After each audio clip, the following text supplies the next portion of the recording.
Next, we talk about the intangible assets. Although their worth is hard to set, intangible assets have monetary value in the form of expected benefits.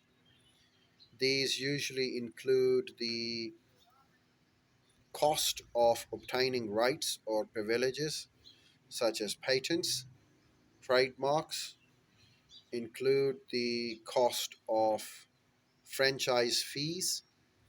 Goodwill is the amount paid for an existing business beyond the value of its other assets. A purchased firm, for example, may have a particular good reputation or location. Perfect Poster has no goodwill assets, but it does own trademarks and patents for specialized storage equipment. These intangible assets are worth $8,000. Larger companies, of course, have much more valuable intangibles. Then we talk about liabilities. Like assets, liabilities are often separated into different categories. Current liabilities are the debts that must be paid within 1 year.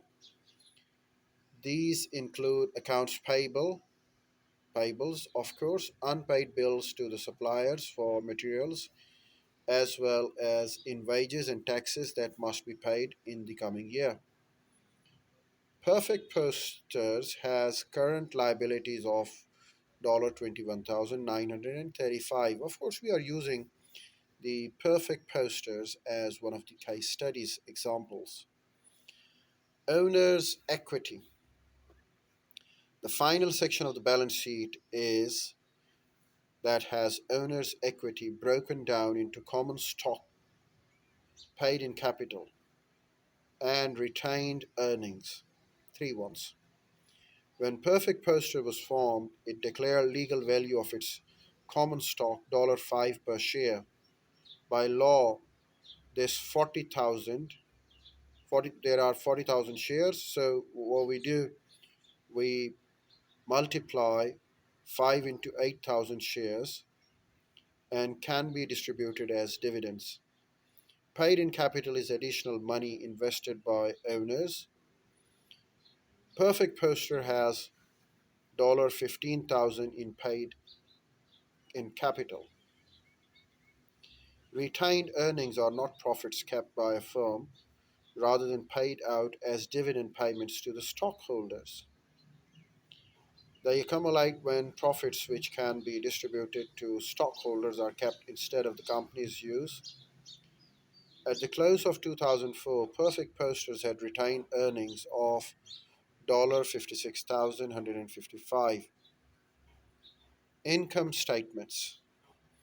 The income statement is sometimes called profit and loss statement because its description of revenues and expenses result in a figure showing the firm's annual profit or loss. In other words, the revenues are equal, well, the revenues minus expenses are equal to profit or loss. Let me reiterate it. Revenues minus expenses are equal to profit or loss. Of course, if it goes in negative, it's a loss. If it goes in positive, it's a profit. Popularly known as the bottom line, profit or loss is probably more important figure in any business enterprise. Well, the 2004 income statement for Perfect Posters shows whose bottom line was 12,585. Like the balance sheet, the income statement is divided into three major categories: revenues, cost of goods sold, and operating expenses. Revenues: when a law firm receives $250 for preparing a will, or supermarket collects $65 from a grocery shopper, both are receiving revenues. The funds that flow into a business from sale of goods or services. In 2004, Perfect Poster reported a revenue of $256,425 from the sale of art prints and other posters. Cost of goods sold. In the Perfect Posters income statement, the cost of goods sold section shows the cost of obtaining materials to make products sold during the year. Perfect Poster began 2004 with posters valued $22,380. Over the year, it spent $103,635 on materials to make posters. During 2004, then it had $126,015 worth of merchandise available to sell. By the end of the year, it had sold all but $21,250 of those posters, which remained as merchandise inventory. The cost of obtaining goods that it sold was $104,765.